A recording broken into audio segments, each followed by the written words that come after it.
Aloha class. So I wanted to do a video on 6-16. Magic Realm has developed, 616. Outback Outfitters sells recreational equipment. One of the company's products, a small camp stove, sells for $50 per unit. Variable expenses are $32 per stove. Fixed expenses associated are $108,000 per month. Compute the break-even point in number of stoves and total sales dollars. Break-even point in stoves, so that's a per unit basis. So remember our formula: fixed expenses divided by contribution margin on a per unit basis. Oh wait, I don't have my contribution margin on a per unit basis. Per unit, but I can find that by doing my selling minus my variable expenses. I'm also going to need, these are both on per unit, I'm also going to need my contribution margin ratio. So I can find that ratio.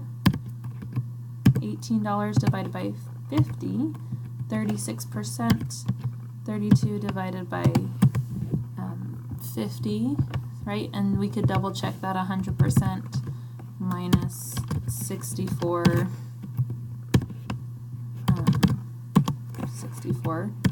100% minus 64 should give me 36%. Oh, sorry, 100%. Yep, 36%. So remember, our selling is always going to be 100%, and then we can solve for our ratio doing the contribution margin divided by our selling, or the variable expense over our selling, and we can solve for that ratio.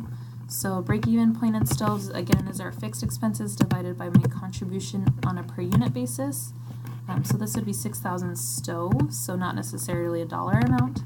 Break even in sales dollars.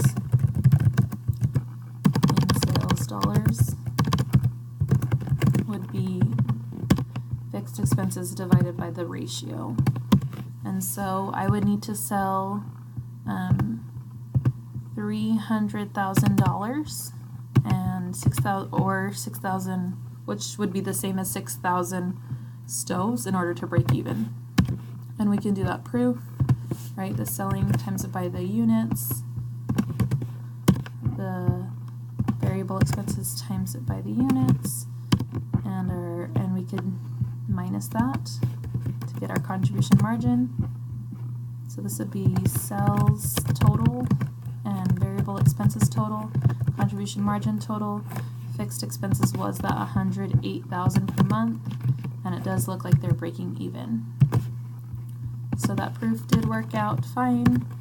So they would need the $300,000 in sales dollars or 6,000 units.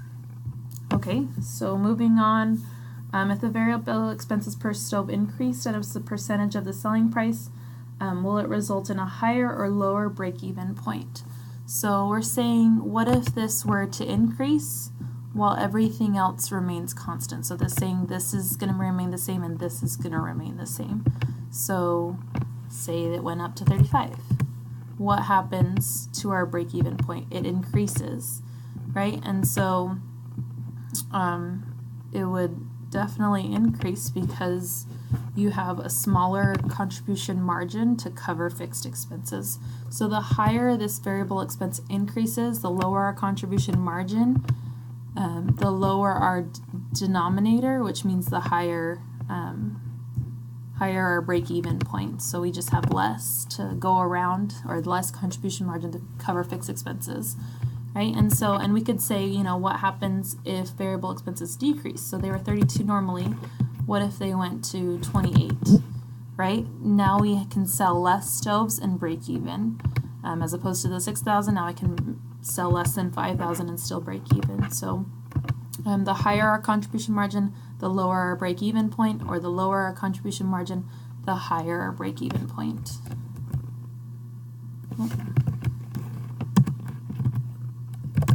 Okay, so yeah, that's the answer. The higher our contribution margin, the lower our break-even point. The lower, that would be lowering our contribution margin, or the lower the contribution margin, the higher break-even point. Lower contribution margin happens because variable expenses increase.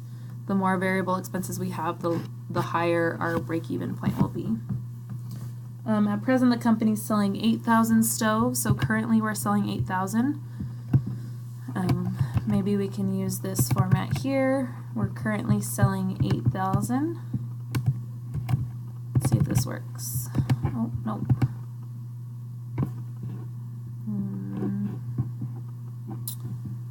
Nope, it's not going to work. So we're currently selling 8,000, times it by the $50 per unit, $32, times it by the 8,000, and we can do the difference between those, and this would be our fixed. Okay, so currently we're making a 36,000 net operating income. We have a new proposal. If we reduce 10% of the selling price, and let's just move this down over here so we can see it better. So reduce 10% of the selling price. So you could do like 90% times it by the selling price. You could see that 10% would be $5. And so if we reduce that to $45, this is the proposal, you'd increase 25% of monthly sales of the stoves. So 25% increase of these units. So instead the new units, instead of 8,000, would be 8,000 units times it by 100%. Yes, we're going to sell a whole 8,000, but an additional 25%. So now we're going to sell 10,000 units, right? Because it's 25% extra and the original 100. So now we are selling 10,000 units, right? And this is the proposal in number 3. If we decrease price, decrease our price to, oh, did we decrease it? No, we were supposed to, right here, decreased our price, right? So we're going to decrease the price. We're going to have a new contribution margin, but we're going to have more units to sell.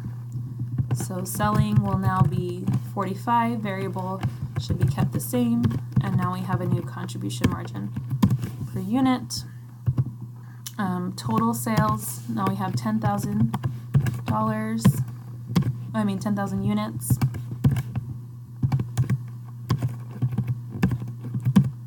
And same fixed expenses, assuming this is within the relevant range. And will this increase? Oh, so I can see my net operating income. I was normally making 36,000 net operating income. Now I'm making 22,000, which would be a loss of what, 14,000? So I'm losing 14,000 of net operating income. I mean, this could be in millions. That could have been a $14 million loss. So this is definitely not a good plan going forward. And it just says prepare the 2 contribution statements, and one under presenting operating conditions and one operating conditions that would appear after the proposed changes. And so show both total and per unit data on your statements. And then number 4, we're looking at target profit, and you can refer to our target profit formulas for number 4 to continue on with number 4.